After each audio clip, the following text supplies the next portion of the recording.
the world, throngs of people hail the end of the war in Europe. It is 5 years and more since Hitler marched into Poland. Years full of suffering and death and sacrifice. Now the war against Germany is won.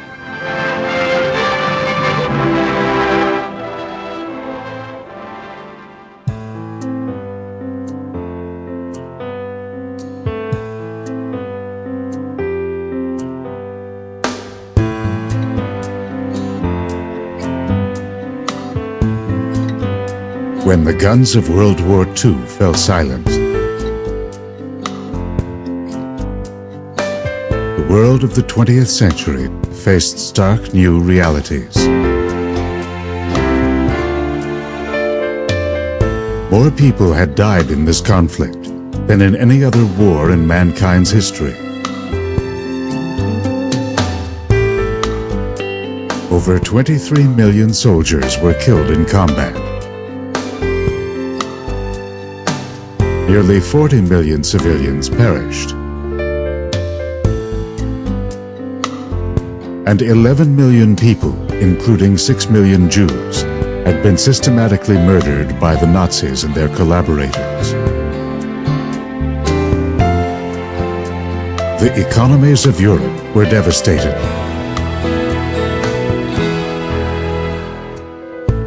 Much of the infrastructure was destroyed.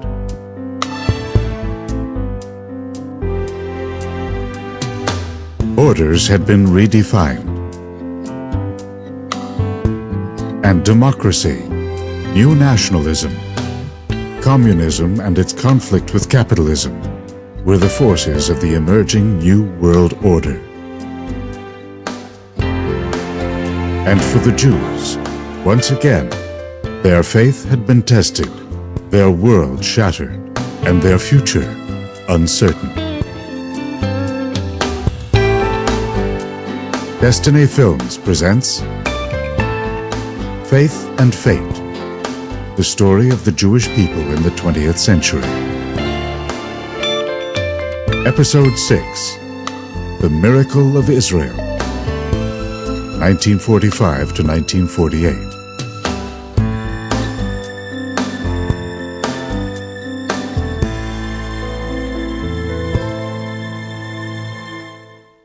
In the aftermath of the Holocaust, the European heartland of Ashkenazic Jewry was now one vast Jewish graveyard, with 6 million Jews dead and hundreds of thousands more left homeless, stateless, and traumatized by their awful experiences. Now, with the Germans defeated, the rest of the world was about to see for themselves what Hitler's final solution really meant.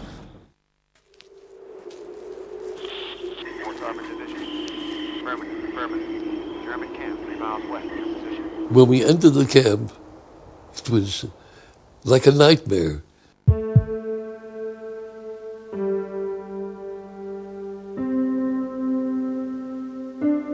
The first sight was all the dead people blocking the camp entrance. They were laying on their backs because they were shot with a 50 caliber machine gun.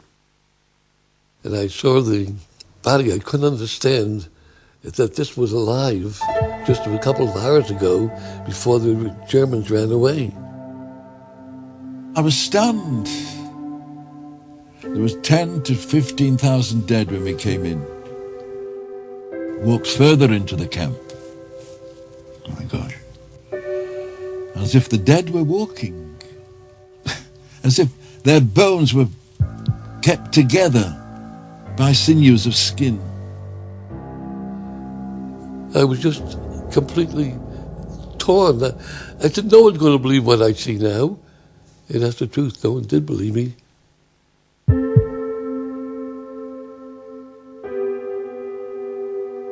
I radioed back to my colonel, and he said he was going to let General Eisenhower hear about it, and I'm sure he's going to be there. He was astounded. He couldn't believe what he saw. I find it riveting to this day, and to his credit, that one of his first directives says, I want now that reporters and cameramen come immediately to film what we see here. One, so the world should know. And two, these are the words pregnant with meaning, because years later people will deny this ever happened.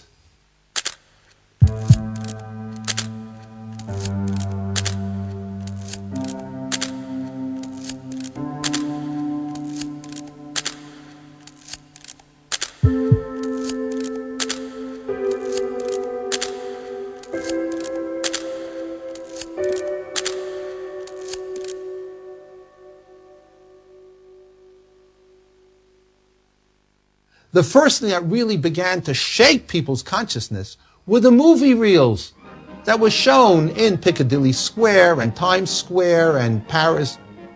And then people couldn't deny it anymore.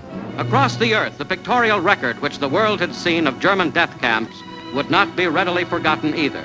Nazi officials like Joseph Kramer, the Beast of Belsen, have already paid with their lives for the crimes they committed against innocent men, women, and children.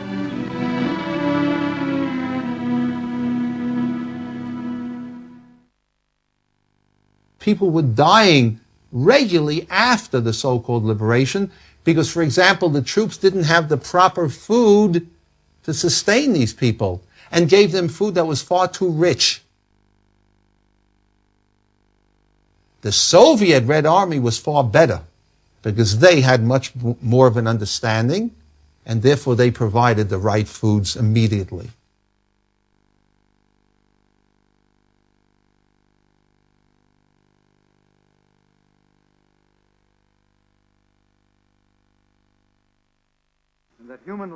The Allies immediately initiated military tribunals against those responsible for the war and the Holocaust. That all the defendants participated as organizers or accomplices in a common plan or conspiracy to commit crimes against peace, war crimes, and crimes against humanity. This order, dated 16 September... At the main trial at Nuremberg, former center of the Nazi Party rallies, 24 leading German Nazis and 6 criminal organizations, including the leadership of the Nazi Party, the SS, the Gestapo, and the High Command of the German Army, were brought to justice for their war crimes against humanity. However, Hitler and 2 of the main perpetrators, Goebbels and Himmler, committed suicide at the end of the war, escaping trial and certain execution. While bringing war criminals to justice was important for the survivors, reconnecting to any remnant of family, finding a home, and rebuilding their shattered lives, these were the immediate issues of the day. When the camps were liberated, the survivors literally walked through the open gates with only the clothes on their back, and worse, with little or no information of what had happened to their families, their communities, and their loved ones. Gradually, slowly, we realized we were what you might call free. Except what did freedom mean under those conditions? There were no vehicles to take us away. We had no road maps. We were left, abandoned, to go somewhere. And everyone wanted to go back to their home base to see who else had survived. What happened to my people? What happened to my family, my cousins, my uncles, the great uncles, aunties? They were absolutely nobody. Not a distant cousin, absolutely nobody. Our families were killed. Our homes were no longer. Nobody had any family. No place to go back to. And I went back to our house and I found the floorboards ripped up, and my mother had jewelry there and money in case we come back. Of course, there was nothing there. Windows broken, doors taken off. There was nothing of home, nothing left at all. There were no psychiatrists, no psychologists. Nobody debriefed us from the trauma of 6 years. There were no support systems. You know, in any type of tragedy, there's a support system. Nobody was there. No country wanted us. But worst of all, there was no family waiting. But it was not only the world of Ashkenazic Jewry that was destroyed by the Nazis. With the complicity of the Balkan states, Italy, and Greece, Sephardic Jewry did not escape the ravages of the Holocaust.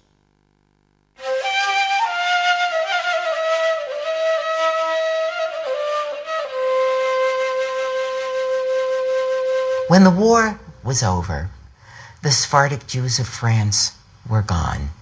The Sephardic Jews of Holland were gone. By gone, I mean had been murdered. The Jews of Sarajevo, Sephardic Jews of Europe, the Greek diaspora of 500 years in the Balkans was gone. The Sephardic Jews of Greece, in one of the most total and rapid deportations within a 4-month period, were annihilated, usually at the entry to Auschwitz.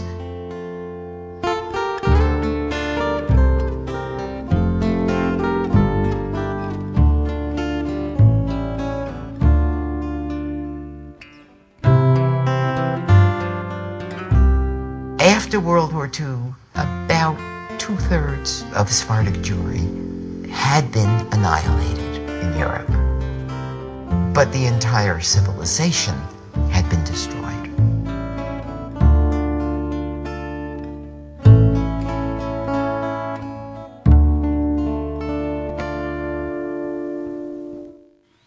It is a horrible thing to live every day with the knowledge that you might not live to see another day.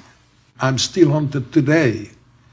There isn't a day or 2 days should go when a certain thought doesn't come to my mind from the past.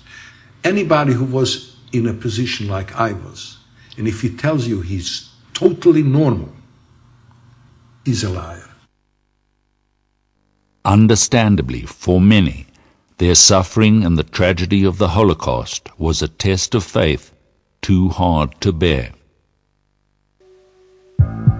And their belief in God, challenged to breaking point, died with them or their loved ones in the flames of Nazi destruction. For many of the survivors, the Zionist dream of a Jewish homeland was their anchor of hope. For others, it was their determination to rebuild their lives with material security and safety. And yet for others, the faith that has sustained them through their darkest days became the building block of recreating a Torah life wherever they could.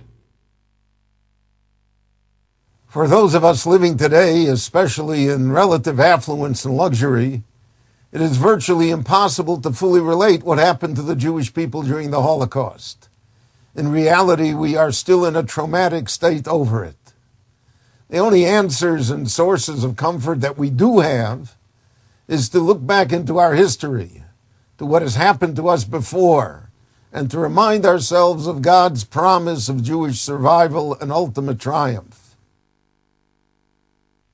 For me, especially from a Jewish perspective, there is no greater inspirational story in the 20th century than the story of faith after the Holocaust. To understand in some way how people could have had this faith, despite everything. It is the way to begin to understand the core strength of Jewish survival throughout Jewish history. Faith during the Holocaust was so important, because in the most difficult times, you saw how everybody is killed in front of you. You saw you did not have food. It was so horrible. The only thing actually that kept you going was your faith. Many people lost it. Many. And many of the secular people committed suicide by going to the fires. I knew why I was in Auschwitz. I was a Jew. I knew how Rabbi Akiva died, what the Jews have undergone throughout the 2,000 years. That secular Hungarian Jew, he didn't know why he was in Auschwitz. Didn't make sense to him. when we were lined up in Auschwitz, separating, people who to the gas chamber and who to life, my father was very worried about me. He called my name twice. Shendele, Shendele.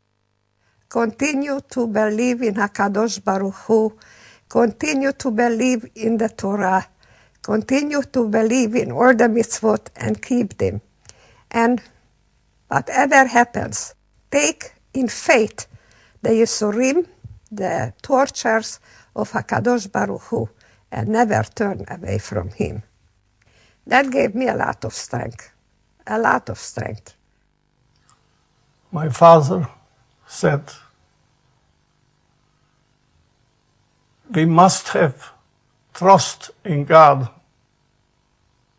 trust in Hashem's Baruch.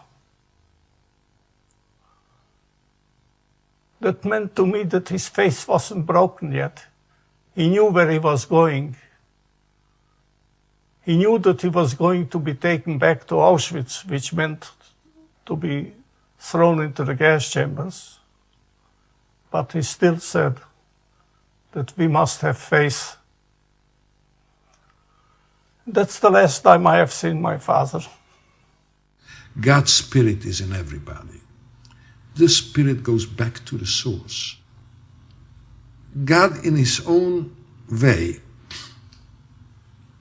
he took people's life. Every human being will have a reckoning day. But a man who was around there, who died there in a concentration camp, reckoning is over. And he's given the highest award of heaven because he died for the sake of God. The way I think of faith is like an eggshell. It's a fragile thing. And you have to hold on to it. I mean, it can withstand a lot of pressure, but then the slightest thing can shatter it. I had grave questions of the purpose of life. If this is what life has to offer, what's the point? And if there was a point, I had to find it and make a decision. It wasn't a decision up here, it was a soul decision to attach myself to the rope of Jewish history and Jewish belief. It was my act of rebellion against the forces of destruction. It was my act of affirming that I am alive and that because I'm alive, I had an obligation to make the rest of my life meaningful and purposeful. And I had to give my children something more than a history of destruction. And my sister said, where was God? How can that be? And I am not going to do anything. I'm not going to keep Shabbos. I'm not going to... And I thought, she is right. And my brother says, well, can you imagine? It was like hitting back at God. God forbid such a thing. But we felt so bitter and so terrible. But we weren't normal, you know. We were very highly strung and peculiar. And when Pesach came, it was automatic. We said, what are we going to do about Pesach? And my sister said, we're going to chuck out all the dishes we have, all the saucepans. We're going to buy new things, and we'll have a proper Pesach. And the smiles on my brothers and sisters' face, it was like a relief. Suddenly we're allowed to become normal, you know? And my father said, you saw how your mother was killed, 2 of your brothers. You saw how the rabbi was buried alive. And you saw everything.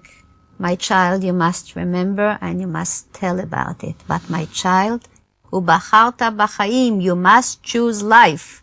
In the hospitals, I got myself books and taught myself partly English, German, mathematics, and physics. And it is my faith that helped me along all those years that I started out from nothing, and then I got my bachelor's, then my PhD, and all my life I was a professor of physics. My work is found in every science library of the world. My faith has been with me all along. If it weren't for my face, I couldn't have reached what I have reached.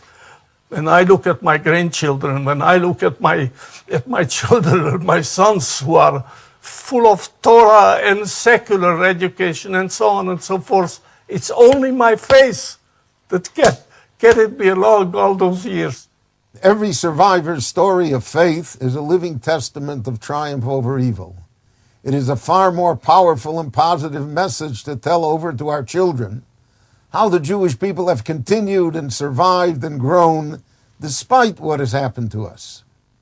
All these survivors, these saved remnants, they scattered like seeds in the wind, like dandelion seeds being blown all over the place. And like dandelion seeds, they implanted themselves in towns, in cities, in countries all over the world. And they began to be busy with building lives. Meanwhile, amidst the confusion and chaos after the Holocaust, there were individuals and groups of survivors who concentrated their efforts not only on themselves, but on finding and saving other Jewish survivors throughout war-ravaged Europe. Orphans, children hidden with non-Jews to save them from the Nazis. Broken remnants of families. Individual by individual, they began to rebuild lives and communities. With limited means and hardly any institutional funding, but fired by the belief that it could be done, many of them succeeded beyond anyone's imagination. Today, throughout the Jewish world, there are many vibrant Jewish communities built from these shattered remnants. For example, here in Israel, there's the great Sanz community in Netanya, single-handedly rebuilt by the Klausenberger Rebbe, Rabbi Yekutiel Yehuda Halberstam, whose own wife and children perished in the Holocaust.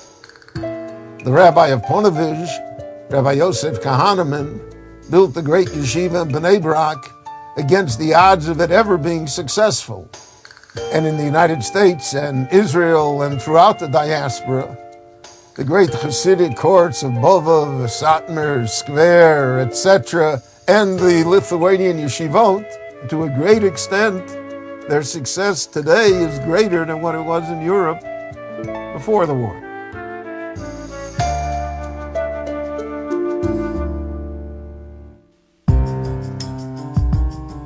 After the war, the Allies faced a major humanitarian crisis.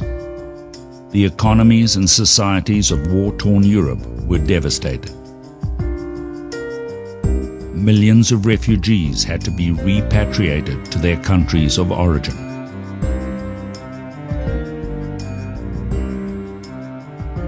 For 1 million other refugees, including the Jewish survivors of the Holocaust, there was no home to go to. Some did try to go home, but even after the terrible persecutions and events of World War II, anti-Semitism continued to prevail in most parts of Europe, especially Poland. There were people in Poland that were very anti-Semitic against us, very anti-Semitic against us. They really felt they want our land, they want our buildings, they want our money, they want everything. The Poles attacked us, 120 Poles. They were upset that we survived. And this is why we were hiding upstairs. But then they discovered our place and they opened the door.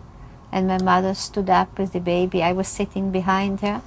She knew them. She said, "Kill me first, not my child."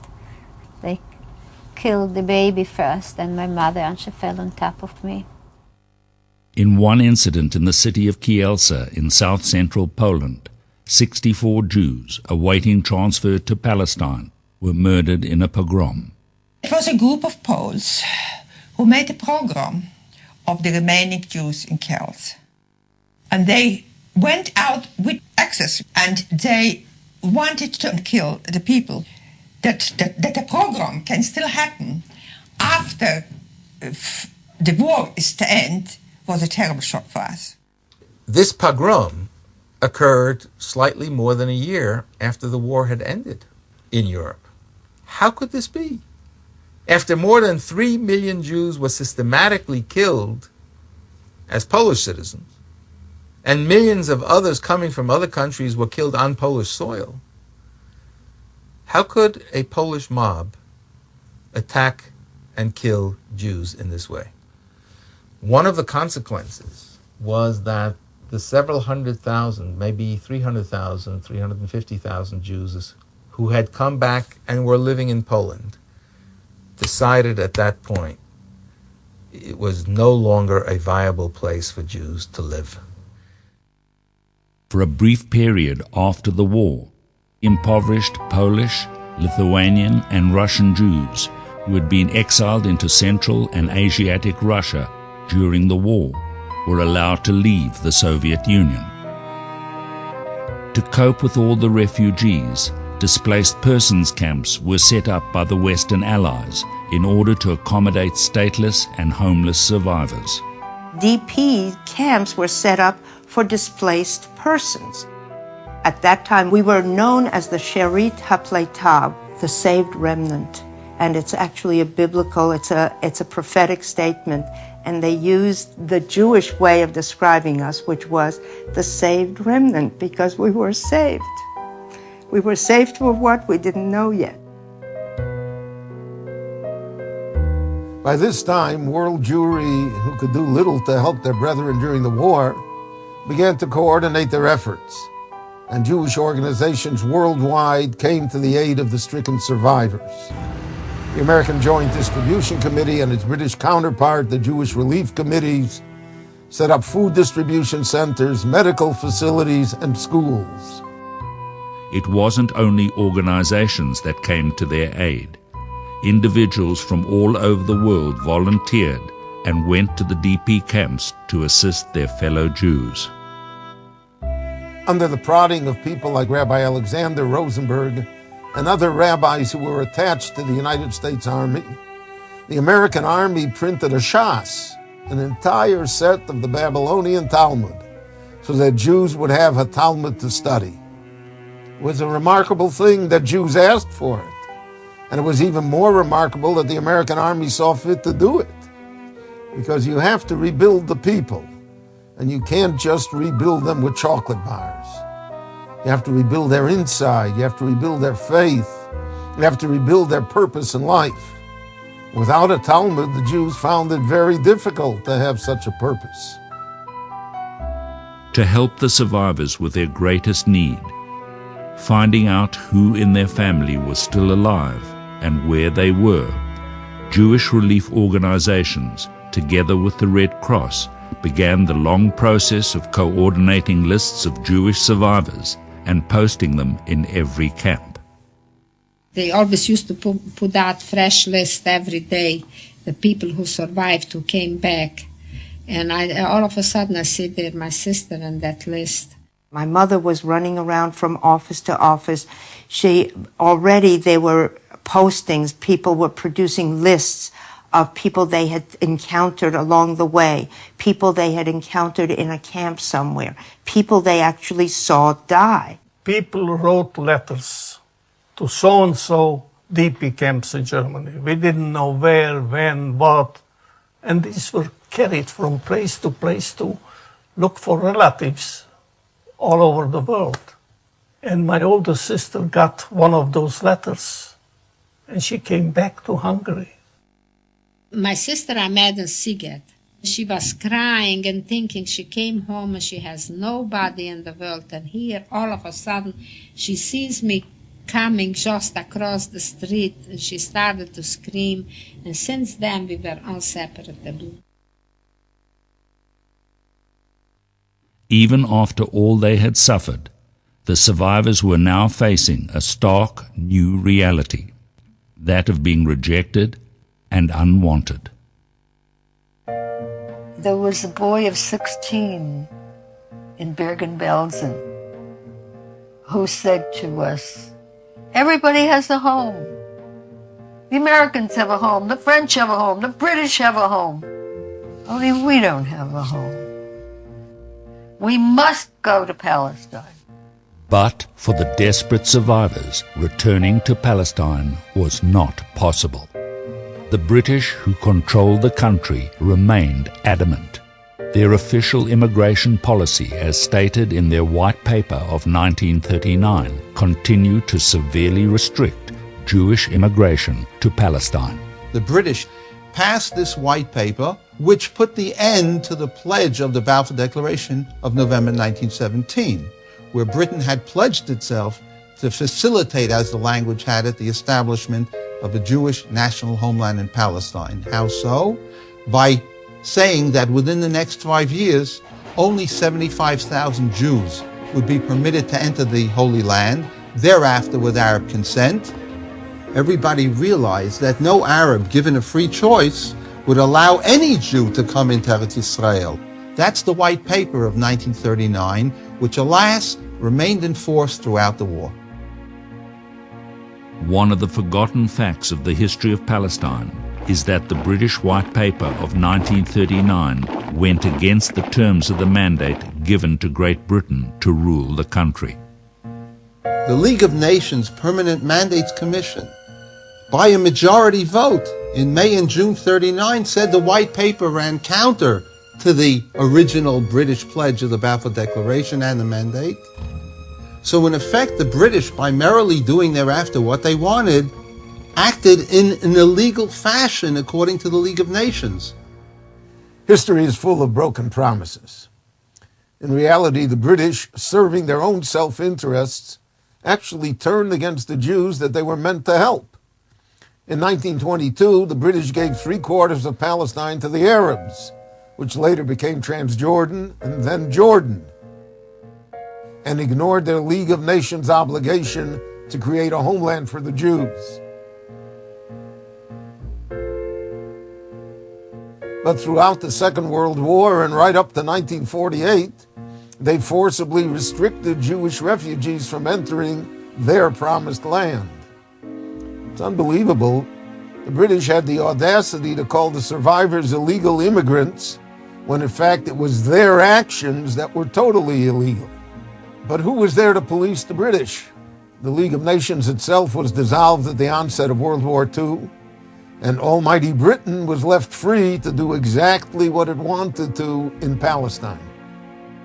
The rest of the country will do as well as the borough of Stepney. In 1945, Clement Attlee became British Prime Minister, his Labour government sweeping away the wartime leadership of Winston Churchill.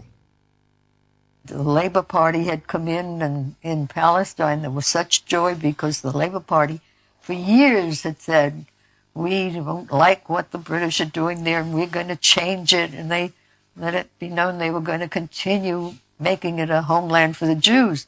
But as soon as they came into power, they changed, and it became exactly the way it was under the Tories. So the British were afraid, as their secret memoranda indicated, we don't want to have a flood of Jews coming to the Holy Land. They feared it would jeopardize their relations with the Muslim world, jeopardize oil interests in Iraq and elsewhere. It's ironic that in our greatest hour of need, the doors to the promised land, promised also by the Balfour Declaration, were barred shut. The dominions of the British Empire, Canada, South Africa, New Zealand and Australia followed Britain's lead, restricting immigration of Jews into their countries, as did countries in most of the rest of the world. In the United States, the Johnson Act of 1924, which restricted immigration to America, was still in effect after the war. Despite restrictions, there were Jewish refugees that managed to find their way to America and other countries.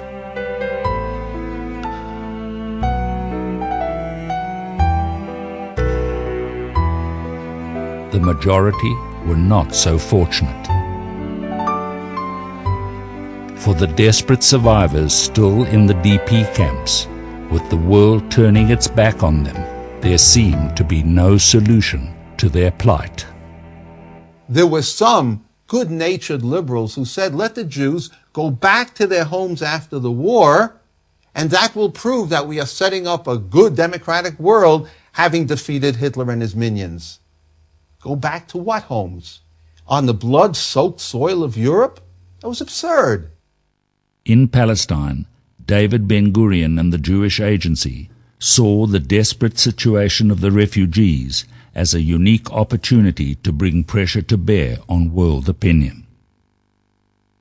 Ben-Gurion came to the camps to bring the message of Palestine. And he thought that he is going to find broken people, people without hope. They were not Zionists before the war. Their Zionism was not ideological. They had their own life experience. And their life experience was that their neighbors did not want them, and that European society did not care about their fate. And they wanted to be among Jews. They understood they don't have another possibility, another way of rehabilitating their own lives. And the idea of the Jewish state gave them two things. First of all, it gave them purpose.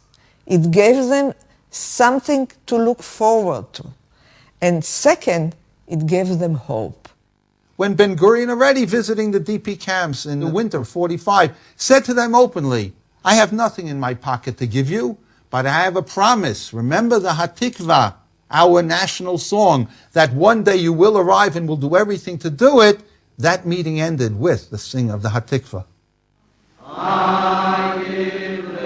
He came away from the camps with the feeling that these people, he understood, were ready to fight for the Jewish state because this was a fight for their own life.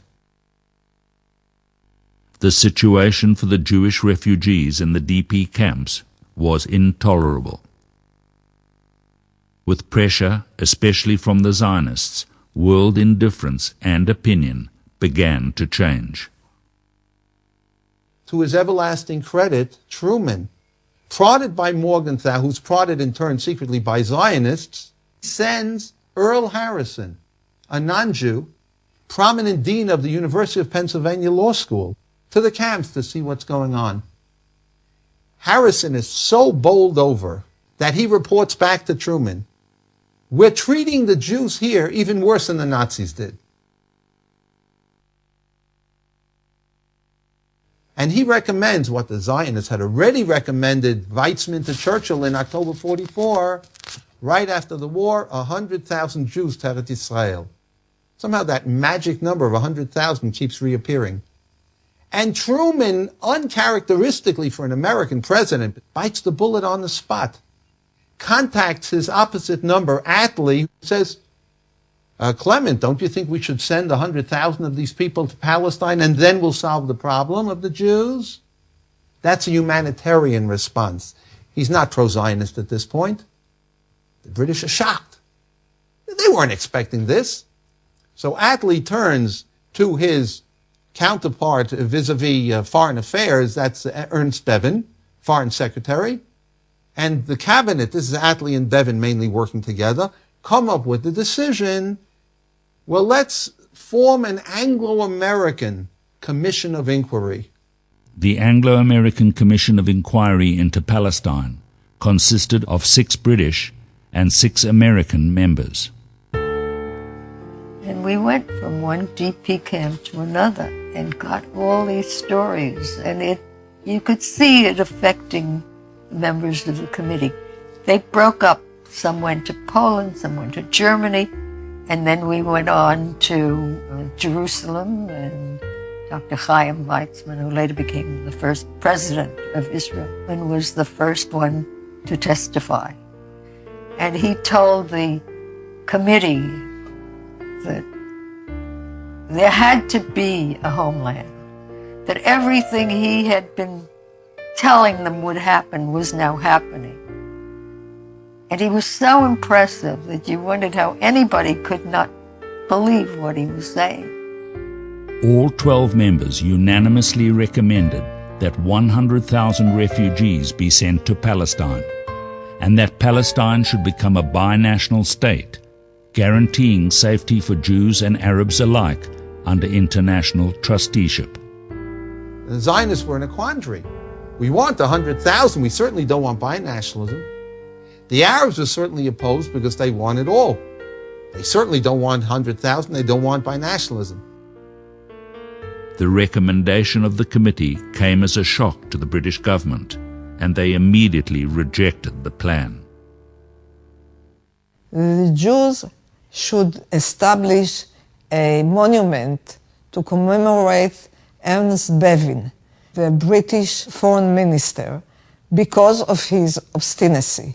Because had he agreed to the influx of 100,000 Jews to Palestine, maybe the whole question of the Jewish national home, of the Jewish state, would evaporate. Because people would say, okay, we have solved the question of the survivors, we gave them the 100,000 that they demanded, and that's the end of the story. But the British would not do that. Ernest Bevin would not allow one additional Jew to the 75,000 promised in the white paper of 39. Ernest Bevin's actions can be viewed as yet another example of heaven's hidden hand in Jewish history. Just like the Lord hardened Pharaoh's heart, and Pharaoh would not allow the Jews to go to the Holy Land, Bevin's heart was also hardened against the survivors returning to the very same Holy Land. It is ironic. Bevin's intransigence steeled the will of the survivors, and it was now their persistence against British injustice that influenced world opinion and eventually led to the creation of the State of Israel. Throughout the war in Palestine, there had been ongoing disagreement between the two Zionist camps on how to deal with the British.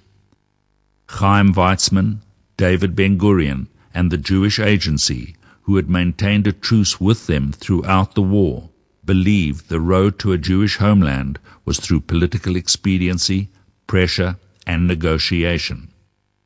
On the other side, there were two underground militant organizations. The Irgun, led by Menachem Begin, a Polish immigrant whose parents were murdered in the Holocaust, and its breakaway, the extreme anti-British Lehi, started by Avraham Stern. Both the Irgun and the Lehi felt the only way to get a Jewish homeland was to fight for it. The British were our enemies. Enemies in any way you can name it. They worried about the oil, they wanted Arab sympathy, and they backed them.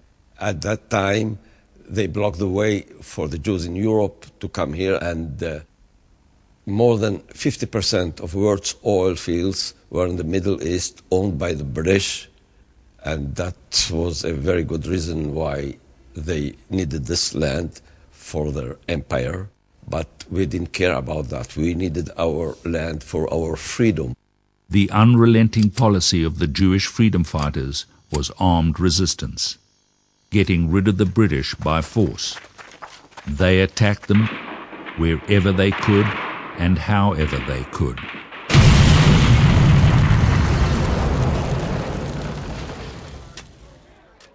At the same time, Ben-Gurion actually didn't believe that we can kick out the British from here, and that's why he thought that what we did was dangerous for the relations with the British. The inflexible attitude of the British changed their relationship. Although Ben-Gurion, Weizmann, and the Jewish Agency could not officially alter their position, unofficially through their military wing, the Haganah, they joined forces with the Irgun and the Lehi. The United Resistance Movement, created after October 45, when the British continue basically the white paper, restrict Jewish immigration even after the Holocaust into Eretz Israel, led to the unity of the armed different groups in Eretz Israel. They worked together for the first time, blowing up railroads, bridges leading to Eretz Israel, British boats trying to intercept, and radar stations also. It was very difficult to fight the British. We were few all over the country, and the British had about 100,000 troops, soldiers and policemen in this country. We didn't have proper arms to fight such an empire. The only way to get arms was by breaking into British camps to get arms from their stores, and we knew that by that we sacrificed lives. It was a painful way to get arms, but we had to do it. Ignoring the unbending policy of the British against Jewish immigration, the Zionist escape movement in Europe, the Bricha, with the covert help of the French and Italian governments, stepped up its clandestine efforts to smuggle Jewish refugees to Palestine. In the summer of 1946, more than 4,000 immigrants were smuggled into Palestine. They were moved secretly in small groups across Europe, from country to country, on foot and in disguised trucks. They told us that in the evening we are going to cross the border between Hungary and Romania. We were all sitting pushed together, covered by blankets, that nobody should see that these are human beings. The people who were supervising the border were paid by the Zionist movement a nice sum of money, and they closed their eyes and they let the trucks to go over to Romania. It was a treacherous journey over thousands of miles of difficult terrain, under constant threat of detection.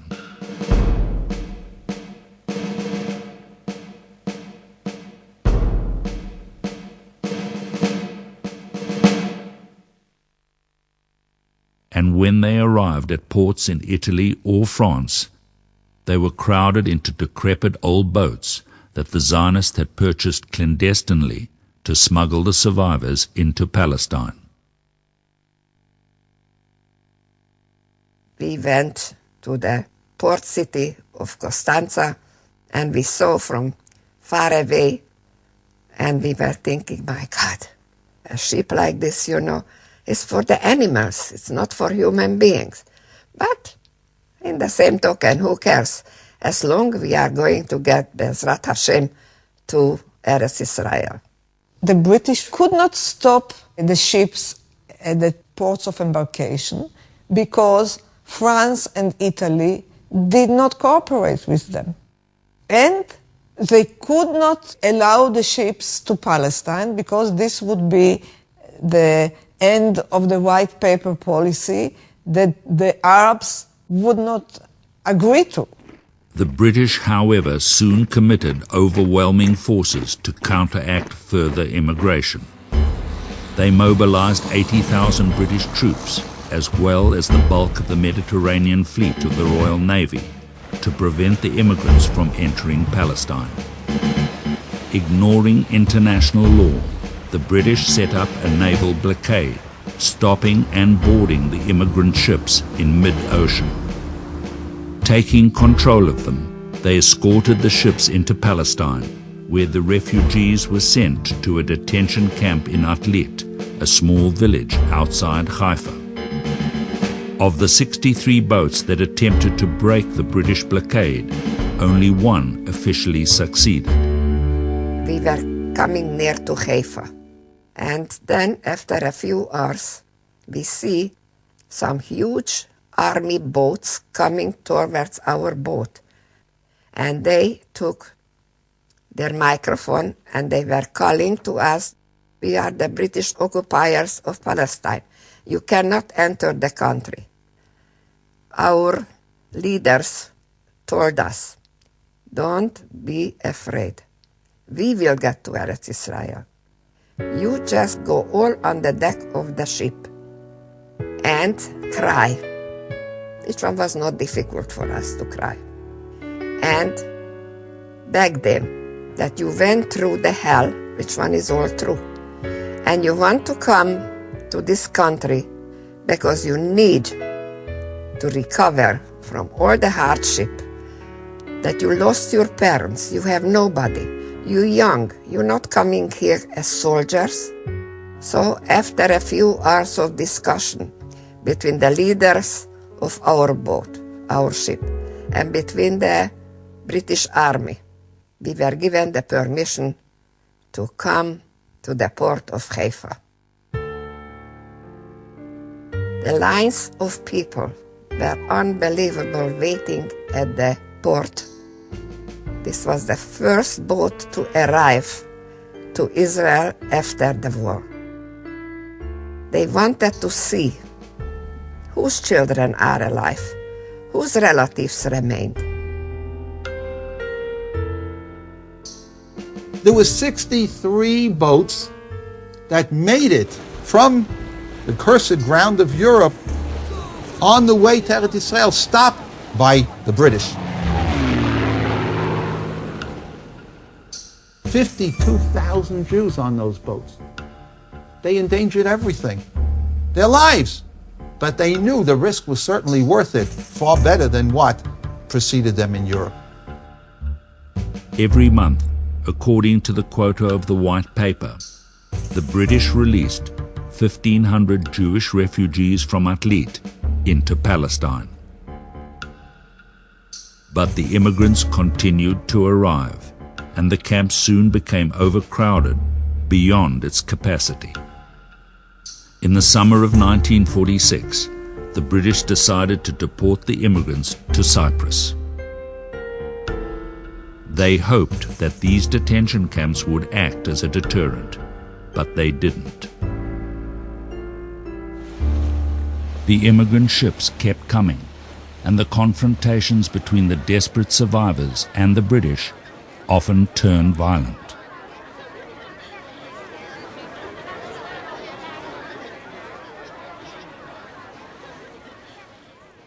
The most infamous incident involved the 4,500 survivors on the immigrant ship, the Exodus. The English intelligence got to know about the plan, and as we came out from France, they were there. Daily they would approach us, they would say, in the name of His Majesty's government, we know that you are Jewish illegal refugees. Please turn around, go back, because you will not be allowed to land at your destination. By the time we reached the last day, there were 7 British ships around us. When they came to the conclusion that we are not heeding their command, they rammed the ship. The British boats were sandwiching us in now, and our boat was lifted up into the air. And we heard the boards of our ship cracking, splintering. The water went in and people were standing until here in water, the people that were on the lowest deck. The soldiers, helmets on, each of them had a shield in his hand, and they were ready to jump from their boat, but 800 hands were raised and 800 cans of goods were flying in the direction of the British, and within a few seconds the British decks on the 2 sides were cleared. The soldiers ran away because there was an overwhelming response, cheers of the young people, and that was the first time that our people could give expression to their frustrations of all those years. You see, now we were fighting back. You see, that was a great moment. There was a battle that was maybe 1.5 to 2 hours until the English just threw in tear gas, and we didn't see anything. A young fellow threw himself at the grenade and threw it back at the British boat. Now the British saw that he picked up the grenade and they killed him.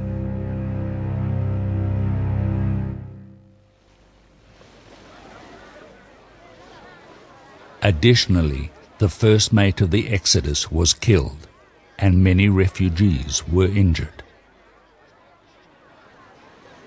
Now, under British control, the crippled exodus was taken into Haifa port. All of a sudden, from one of the rooftops comes the melody of the Attikva.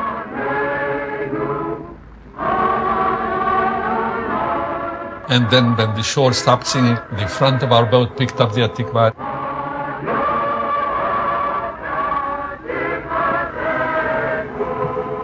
And it was to the melody of Attikva that the boat sailed into Haifa. It was a great moment. It was the most tearful, the most screaming Attikva that can be. All those people, everyone with his bundle of suffering that he went through, and here you see Palestine and the English are at your back.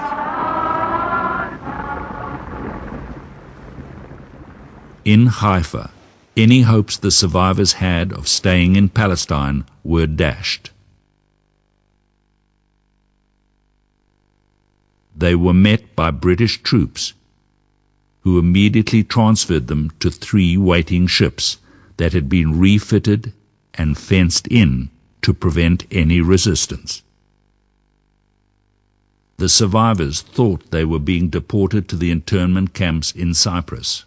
However, the British had decided to ship them back to France as a deterrent against illegal immigration. In the harbor of Dubuque, France, another act of the drama unfolds as the Runnymede Park, one of 3 ships bearing 4,500 refugees, the displaced persons removed from the Exodus, bound for Palestine, refused to land in France. Lo nazuz mipo, we will not move from here. Israel, only to Israel, only to Israel.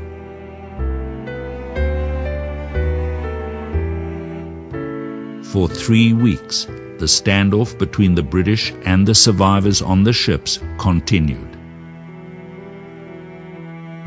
Living conditions were deplorable. The refugees were crammed into overcrowded holes and endured stifling heat. Yet, they would not give in. The British ran out of patience, and they said, if you will not leave the boat by the end of next day, then we are taking you to Germany. It immediately created such an outrage around the world that hundreds of correspondents came to Port Taboo to cover this story. A story of a country sending these Jews who had suffered so much back to Germany, to the death land.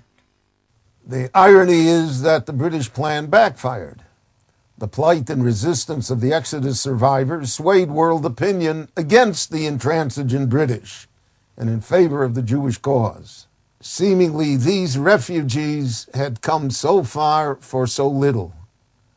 However, with only a glimpse of the promised land before being sent back to Europe, and armed only with their own will and determination, these saved remnants were a pivotal force in the fight for the Jewish homeland. On another front in Palestine, the British had to face mounting pressure from the united resistance movement of the Haganah, the Irgun, and the Lehi. We blew up their trains, police headquarters again and again, shot British policemen. Many of us were killed, many were wounded, many were arrested. My best friend, Alexander Rubovich, was tortured to death by the British. When he was 16 and a half years old, they tried to get from him information about his friends, about the organization, where we hide arms, where we meet. And they didn't get from him one word. I got wounded twice. Once badly in my head and blinded my right eye. And I want to tell you, it's nicer to see with 2 eyes, but it's much, much nicer to see our freedom with 1 eye than to see the British around ruling with 2 eyes. The British realized that there was this united resistance. How do you capture the leadership of both the Haganah and the Jewish Agency and bring moderates into the picture, put an end to more militant Zionism? So they came up with a plan called Operation Agatha. which the Jews called HaShabbat HaShora, the Black Sabbath, because it was on a Sabbath, the last one in June 1946, that the British raided not only the Jewish Agency building, but rounding up the Zionist leaderships and others, and the Haganah leadership. Over 5,000 people, including almost all the leaders of the Yeshuv, were arrested, with the exception of David Ben-Gurion, who was out of the country, and Moshe Sneh, the head of the Haganah, who managed to escape. The British then blockaded a large section of central Jerusalem to prevent further attacks. The Irgun were quick to retaliate. Their target was the British military headquarters at the King David Hotel in Jerusalem. The Irgun put some explosives in milk cans underneath in the basement of the King David Hotel, according to its version, warning then the British, as they always did, and others around, an explosion is going to occur, vacate the hotel. It didn't happen. The British position was either their position, we never got the warning at the top, or B, we're going to take orders from the Irgun. And as a result, either way you see it, it led to a terrible tragedy. The hotel housed the British Army headquarters and the Palestine government offices. The tragic scene is like a serious incident during the Blitz, and casualties were very heavy. Almost 100 people were killed. This obviously soured the public, and the Haganah distanced itself immediately from the Irgun, saying we never gave any support, etc. And from that time on, the United Resistance Movement was over. At this point in Palestine, with Jewish unity in disarray, increased British intransigence, and no foreseeable solution for the survivors in Europe, things seemed at their blackest for the Jews. But as throughout our history, as the Talmud teaches us, things may change at the blink of an eye. Yeshuat Hashem keheref ayin. The salvation of God comes to Israel in the blink of an eye. There is a growing wave of support, humanitarian, simple as that, and with Truman as well. Eleanor Roosevelt, the #1 international woman in the world. I mean, it's clear, is sent by Truman later to travel around the world as a goodwill ambassador. She comes to one of these decrepit, mud-filled, cold DP camps in Germany, and she doesn't speak the language of these people. She knows English. They're speaking all Yiddish. This is Mama Loshen. This is their mother's tongue. And an elder woman, she seems elderly. She could have been 40 years younger, given the horror she went through. She wants to get to Eleanor Roosevelt. And Eleanor Roosevelt writes that this woman cannot communicate with me in English, sinks to her knees in the mud, grasps me around my legs, looks at me imploringly and says, "Palestina, Palestina." Says Eleanor Roosevelt, that's the first time I understood that Jewish need and aspiration to come home, because there are no homes elsewhere.